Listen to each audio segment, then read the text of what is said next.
Welcome, ladies and gentlemen, to the channel. It's your boy, World of Wrestling, here today to discuss about AEW Dynamite March 6, 2024 review. And a little later, after we upload this video, we'll discuss about the WWE SmackDown show that happened on March 8th as well.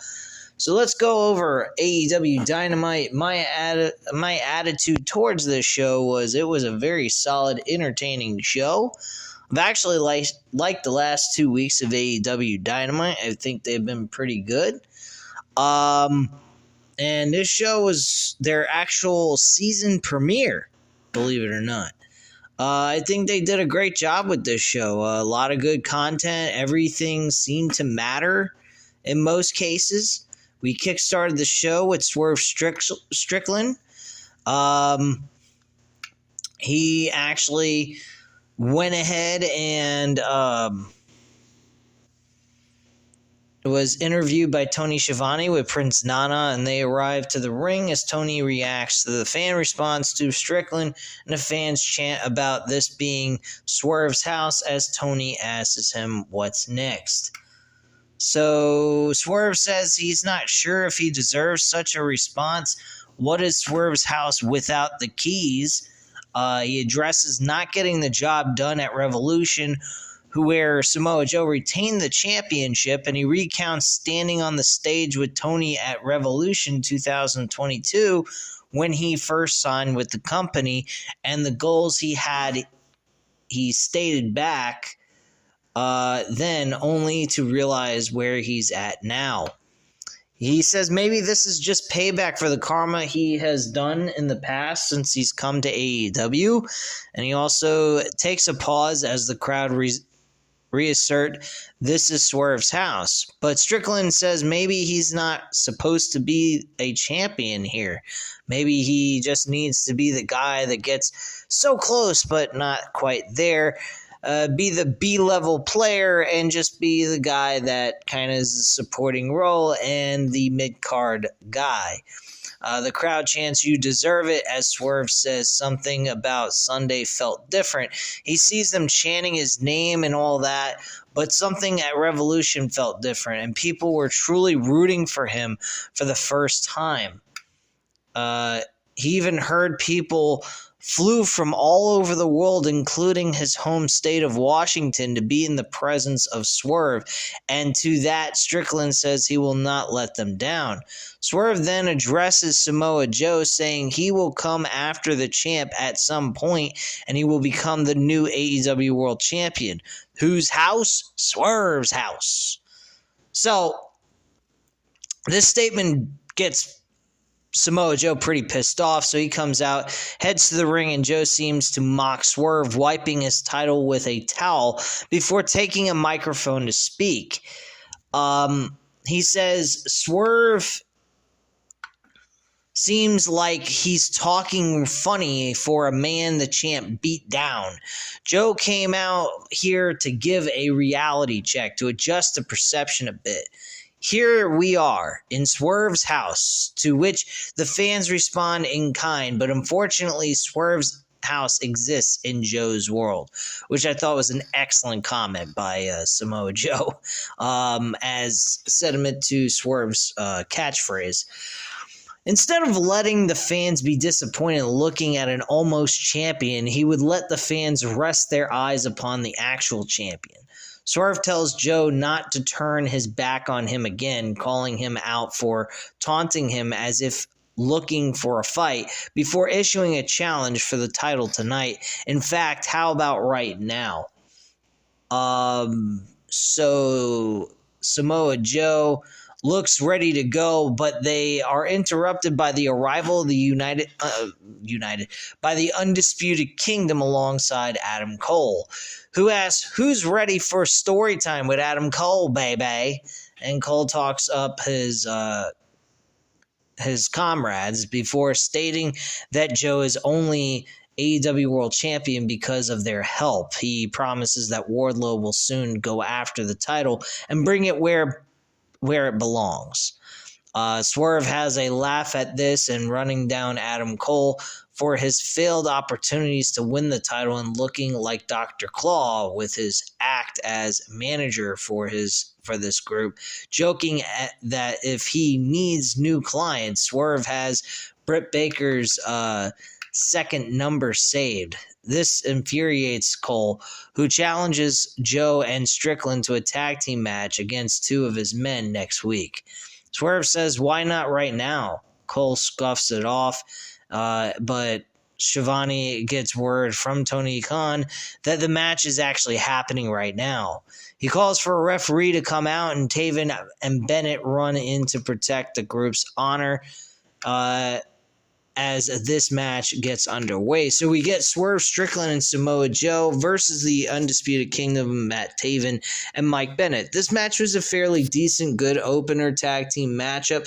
I think this had it was very entertaining for what it was, and Swerve Strickland and Samoa Joe end up winning the match. Basically, Swerve glares at the champ before hitting a house call on Taven to keep him out of the loop before dropping Taven with a big pressure for the pin and the win. So Swerve Strickland actually picks up the victory for his team, and Samoa Joe kind of just was off staring away from the ring. Wardlow makes his way out to the stage to stare down Swerve, who gets choked out from behind by Joe. A champ raises his title in the air as he stares down his future number one contender, and we get a graphic confirming the title match will be happening at next week's episode of Big Business. So Wardlow's already gonna fucking lose. I don't think Samoa Joe's losing this title on a damn Dynamite episode. That would be ridiculous to his title reign. I mean, if you want to make him lose it to Swerve Strickland at Double or Nothing, that's fine. But to have him lose at this is ridiculous. I don't see that happening, and I see that Mercedes Moné is going to be the more important thing on the show, and that's probably what's going to be introduced as the last thing that we see on air for Big Business. I think this is going to be the opener of the show. The world title match will be the opener, and that's what we're going to see to kickstart the show next week. That's just my opinion. They may not do that. They may make that as the last match. Who knows? But we'll see. The opening match. Okay, so next up, we got a video package, the history between Hook and Brian Cage ahead of their FTW Championship match, which we find out is actually next. We go backstage where Renee talks to Hook about the upcoming title match, but Chris Jericho steps in to talk about Taz and the connection he may have with the current FTW title. He talks about not having respect for the man before Sunday, but realizes maybe Hook is the real deal, and Hook responds to this with bet and a fist bump before walking off as we cut to a commercial break. When we come back, we actually start the match between FTW for the FTW Championship. Hook defends the title against Brian Cage. Before that match took place, we did get a look back at Revolution and what Hangman Page was up to before going backstage for a word from our EVPs as the Young Bucks promised two huge announcements in the ring later tonight. We get a sense that the tone is less than enthusiastic from the EVPs before we go back to the ringside. So, of course, the FTW Championship was next. Hook actually retains his championship and picks up the victory there. This match was okay. I didn't really pay much attention to this match. I knew Hook was going to retain the title against Brian Cage. I highly doubted that Brian Cage was going to be a guy to take the title off of fucking Hook. So, obviously, I mean, that would have been ridiculous. But yeah, kudos to them. I think they're building Hook up absolutely wonderful. I think they're doing some really good stuff. They're doing a very slow build before they possibly move him in a world championship opportunity. That one opportunity he had against Samoa Joe was just a test, I believe. I think they were just testing him to see how he would do in a world championship matchup. at a main event spot against a guy like Samoa Joe, who's a proven veteran, to do really good stuff in main event matches and stuff. So I just think that was the position that they were going with Hook. It was no intention of giving the belief that he was going to win the fucking title. But it was just an opportunity to see how Hook would do against a big name like Samoa Joe being the world champion. And he did a fairly decent job in my book, given what he had to do in the match. I think he did a good job and was very believable against Samoa Joe. So I believe he's definitely going to become a world champion someday. He's still young, so he's got plenty of time, and they're utilizing that to their advantage by just putting him against, some guys that are decent. And each match, he's getting a little bit of a better opponent to wrestle up against and defeat. And at the end of the day, when they feel ready to book him any world championship opportunity to have him win the world title, it is going to mean a whole lot more, and it's going to be a very successful push on their part. Something they should have been doing with Wardlow a long time ago, but they just continue to put him in these dumb situations where he's squashing the shit out of guys against people that nobody gives a flying fuck about or even know. Mostly they don't even know. It's not even they don't give a fuck about them. They just don't even know who the hell they are. And it is kind of sad to see that taking place.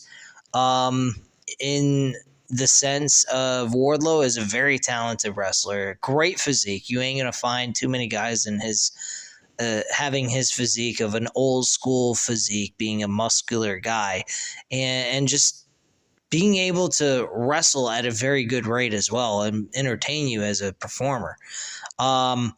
And I think Wardlow's getting the short end of the stick here, and I think creatively they're fucking him up 10 ways to Sunday.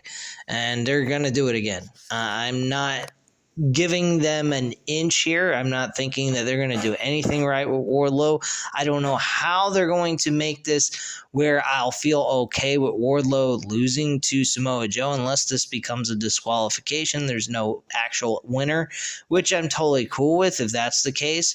And they postpone this type of match to take place at another time where Wardlow can win the title, possibly from Swerve Strickland. I think that would be probably your best bet to go in that route, and it gives Swerve Strickland a run with that title for a little while until about, I'd say, World's End maybe, or Wrestle Dream, something like that, or even at the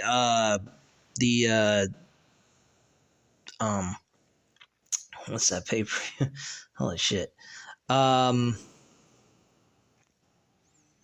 Hold on. I'm trying to remember the pay-per-views they have, and the one, it's not All Out, it's not All In. I wouldn't do that at All In. Full Gear, yeah. I would do it at Full Gear possibly, or Wrestle Dream, or World's End if they're doing those pay-per-views over again, like as a yearly thing. So I would do it at either Full Gear, one of those pay-per-views during the fall and winter time. That's when I would book Wardlow to become the world champion. Have Swerve Strickland become the champion in Double or Nothing, at Double or Nothing, and have him as champion all the way up until the winter time in November or December, or even possibly October, for that matter, if that's the way they want to go with it. But that is the direction I would go with Swerve Strickland as champion and have Wardlow win the title, depending on how they do this and how everything works out. So that's just my viewpoint on that. We get a video package with the AEW World Tag Team Champions vacating the titles at Revolution. A tournament will be held to crown new champions. These tag teams are actually not from other promotions, so it is strictly AEW only, which I kind of like. I think it's an important thing that they highlight these guys and these teams, give them some importance on this show overall. So we go backstage, and where Renee is talking to Orange Cassidy about losing the AEW International Championship before transitioning to the best friends, Trent Cassidy and not Chuck Taylor, who is still out, entering the tournament for the tag team titles. Back at ringside, Killswitch makes his way to the ring as Christian Cage goes to the commentary booth for our next match, and Daddy Magic comes out for the match to face Killswitch, formerly known as Luchasaurus. Matt Menard went up against Killswitch, and of course he ends up losing this match in very quick fashion. Daniel Garcia runs down to stop a post-match beatdown from Killswitch, but Nick Wayne gets involved and takes him down as well. Cage comes in to taunt Garcia some more before the Patriarchy regroups on the stage, only for Adam Copeland to show up and laying out Killswitch and putting Nick Wayne to sleep.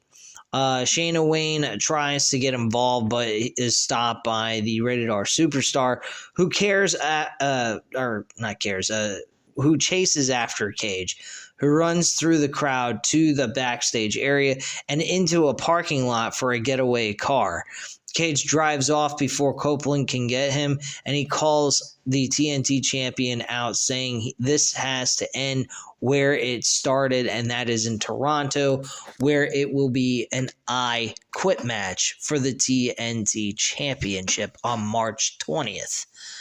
Love the booking of the match. Don't like the choice of when the match is going to take place. I think it should take place at Dynasty. I don't know, maybe possibly at the main event. This is a good story between two highly well-known stars. But this being at the fucking Dynamite episode of March 20th, I don't know. I don't know how to feel about that. Kind of feels weird. But anyway, we get word from commentary that the match has been made official before we're going backstage, where Renee talks to Kyle O'Reilly about his return to AEW. Kyle talks about a second chance to earn a living in this business and how excited he is. Renee asks what happened between him and the Undisputed Kingdom at Revolution, with O'Reilly responding that he realizes that in this second chance, he has to do it on his own. Renee wishes Kyle the best of luck as he walks off, and we go to a commercial break. I honestly like it. I know that this is going to form a possible Adam Cole versus Kyle O'Reilly match possibly down the line. And Kyle O'Reilly is probably going to explain why he really doesn't want to join. I guess in a sense that he knows that he would be a guy that would be a forgotten about character on the show and just be a lackey of Adam Cole, and he doesn't want to be a part of that anymore, pretty much. And not to mention he doesn't have Bobby Fish as his tag team partner, but he could always add Roderick Strong as a tag team partner if he really wanted to go that route. So next up, we got a video package, a look back at Sting's final match at Revolution this past Sunday, and his comments after the show for the fans that have showed him so much appreciation. Back at ringside, Tony Schiavone talks up the final moments of Sting's career before welcoming the Young Bucks to the ring. Nicholas and Matthew Jackson make their way through the middle of the stage, foregoing either tunnel or as the crowd shows how they feel about the Bucks while the EVPs head to the ring.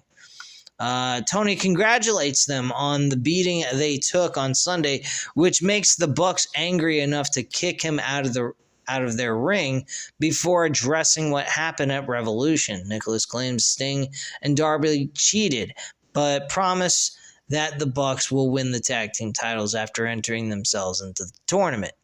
Matthew takes the microphone to make two huge announcements, the first being about two of their best friends. He addresses what Hangman Page did at Revolution, saying he has been suspended indefinitely from the Elite without pay.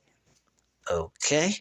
And Matthew then talks about Kenny Omega and the fact he has been missing dates for no good reason, quote unquote no good reason, before saying Kenny is fired. Matthew gets ready to make the second announcement, but an irate Eddie Kingston makes his way to the ring, and he addresses what happened backstage last week on Dynamite, telling the Bucks he might as well fine him now because he has things to say. Matthew tries to de-escalate the situation, but hotter heads prevail as the Bucks beat the Continental Champion down before looking to hit the BTE trigger. And then the coin drops, and Okada has arrived in AEW.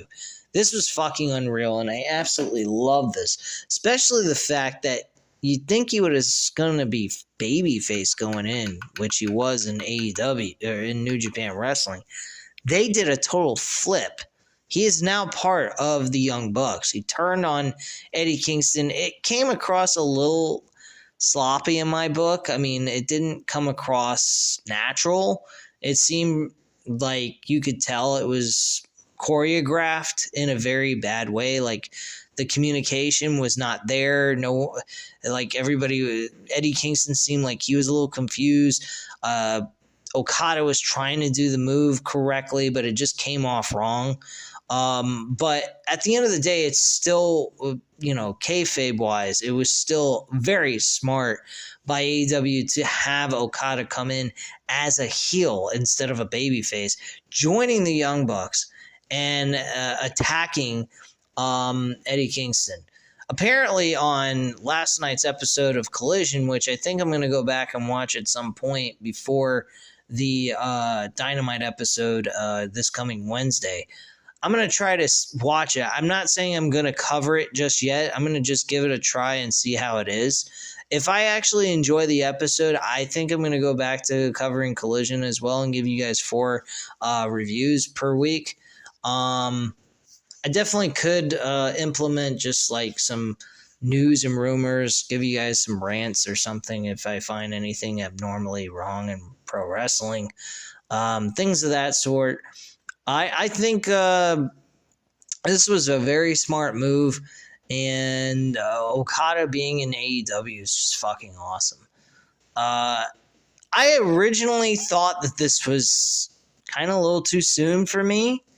But thinking about it, next week they're going to probably have Mercedes Moné show up and make her not in-ring debut, but her debut appearance in AEW. So I'm sure that would have taken away some of the steam that Okada had going into his appearance debuts. They didn't want to have to pretty much combine them all together in the same episode, so they kind of wanted to spread it out and whatnot. So it did make a lot of logical sense once I sat back and thought about it. But I thought it was a very good segment, despite the little miscommunication between Okada and Eddie Kingston in that spot where he tries to do the Rainmaker clothesline to Eddie Kingston. It just didn't come off correctly to me like it normally does. So that's really the only complaint I have about that. Next, we had a video package of Will Ospreay made his in-ring debut as a full-time member of the AEW at Revolution, and will be facing Kyle Fletcher later tonight, which that was the main event, and fucking entertaining match. Extremely good. But I will say this. Not Kyle O'Reilly. What am I talking about? Will Ospreay really needs to tone down his matches during the week-to-week episodes. Save it for the pay-per-views. Do not kill yourself. You will burn yourself out and ruin your fucking career. This guy has a promising future. He is very good at what he does. And honestly, I think he needs to just tone it down just a little bit so that his body can withstand all the damage he's taking, as well as Darby Allin. Darby Allin needs to, do the exact same thing. He needs to figure out a way to make it where it's a lot safer for him week to week to perform and not do such crazy, insane stunts. Because I will say this, I came across a video, I think it was, I'm trying to remember who said this. Al Snowy said that he thinks that the performers at AEW, at some point, somebody's going to end up getting killed. And I have to agree with him, especially that spot with Darby Allin falling through that 20-foot ladder to the floor through that glass. That was really, that was eerie, really, to look at. I really thought Darby Allin could have killed himself. The guy was, I mean, it's great to get the oohs and ahs and see things that you never seen before, but a human body can just take so much damage to the point where it's becoming ridiculous. Me personally, I think that was an amazing spot, but super dangerous. And I mean, I like to be entertained, but not at the expense of somebody's life or their body getting extremely hurt. I don't want to see anybody really get hurt. I just want to be entertained by what they do. And they're very talented performers. So I just don't want to see somebody possibly get killed. Because I do care about these guys. They put their lives and their time into this job, and it's a job that can, do one false move, you could get killed. It's the same thing in MMA, same thing with boxing. And it's real. They're trying to knock each other out, but I never want to see somebody end their life, end their careers, or anything like that when I watch these kinds of sports. I don't get people that want to see that kind of shit.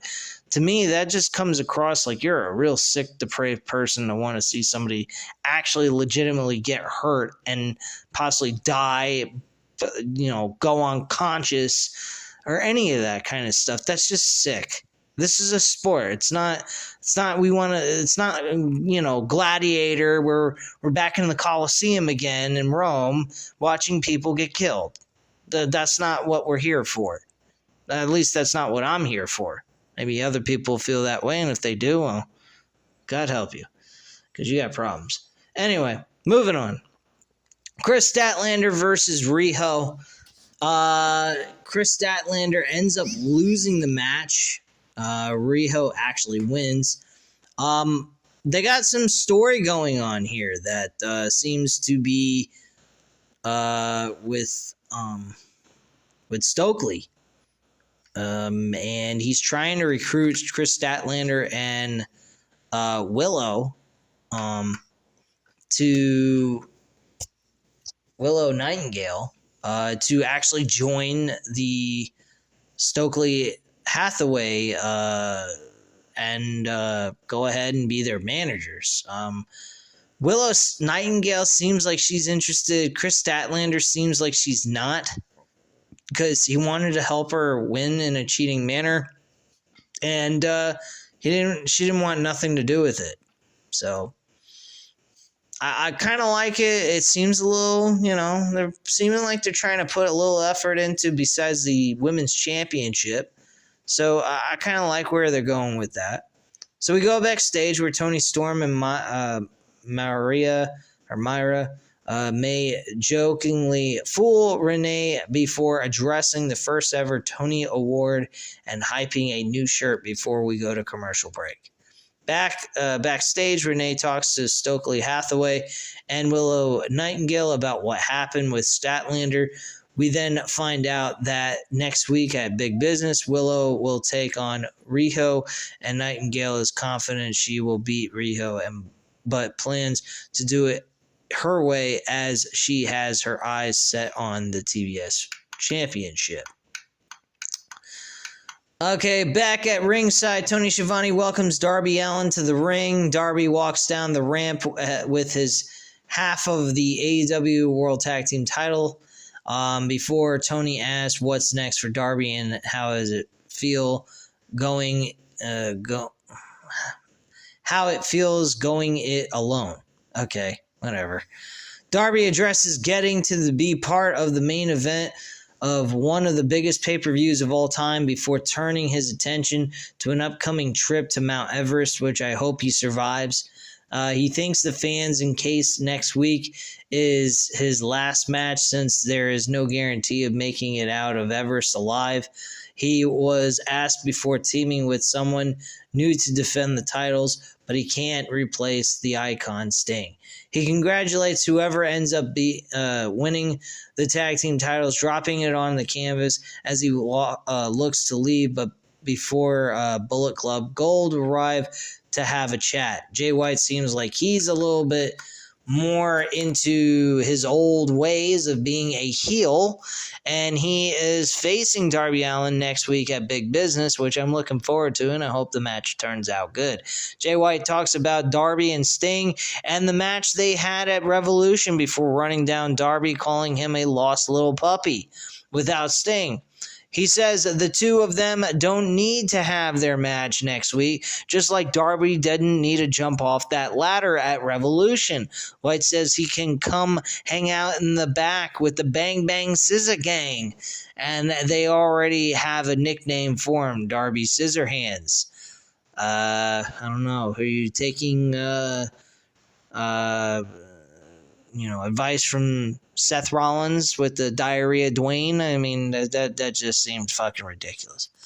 Anyway, Darby is having none of it and telling him the fight is still on next week, and if Jay White wants to prove anything, he can come alone.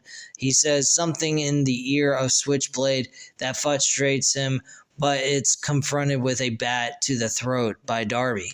The group thinks better of it and retreating outside the ring as we go to backstage with Julia Hart, dresses what Willow said earlier before issuing an open house challenge for Rampage before we go to a commercial break.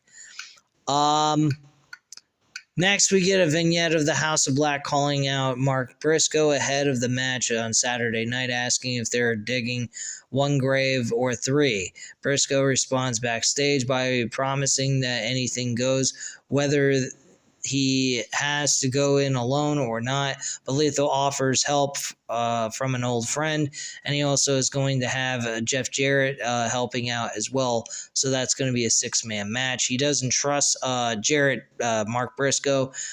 Jay Lethal says, "Don't worry about him, just worry about me. You can trust me at least." They fist bump, and we move on to the next to ringside. Next, we had the main event, Will Ospreay versus Kyle Fletcher, in a fucking amazing matchup. Very good match. Will Ospreay, of course, wins this match without a shadow of a doubt. The two shakes hands out of respect after the match before Bryan Danielson makes his way to the ring to stare Ospreay down as the show comes to a close. Absolutely love the idea of an Ospreay versus Bryan Danielson match somewhere down the line, hopefully at Dynasty. I would book that as the fucking main event if you really want to get technical. I wouldn't book the World Championship on the pay-per-view. I really wouldn't. It's not necessary. They got other things they can book as a main event. And to close out the Dynasty pay-per-view, I think this match would be the perfect match for that pay-per-view with the name Dynasty. So it's like passing of the torch. Bryan Danielson being like a dynasty, and him just going ahead and becoming passing that torch down to Will Ospreay after this pay-per-view. I think that would be an awesome idea. Let me know what you guys think in the comments down below about that idea as the main event of Dynasty, Will Ospreay versus Bryan Danielson in the main event. But anyway, guys, I do apologize.